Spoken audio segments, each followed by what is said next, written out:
Hello. Good afternoon guys. Mag-steam tayo ng fish ngayon. At ito ang ating isda. Hindi ko alam kung ano ang pangalan nitong isdang ito, pero matinik siya guys. Pero malinamnam, masarap ang lasa ng isdang ito. So bago natin i-steam guys, kailangan natin alisin lahat yung kaliskis.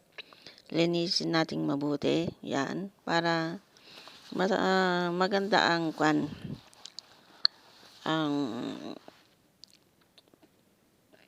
pagnguya natin guys. So linisin natin mabuti at lagyan din natin ng asin guys para maalis yung lansa niya.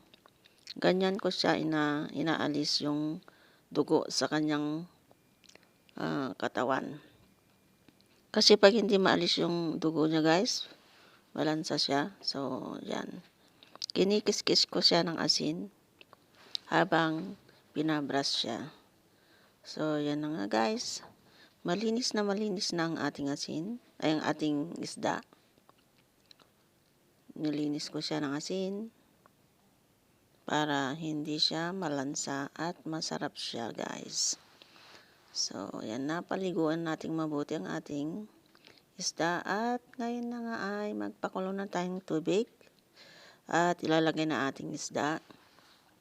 So after 10 minutes, okay na siya guys. Steam na siya. Lagyan na natin ng spring onion at mainit na mantika. So sana guys patapusin nyo ang aking video.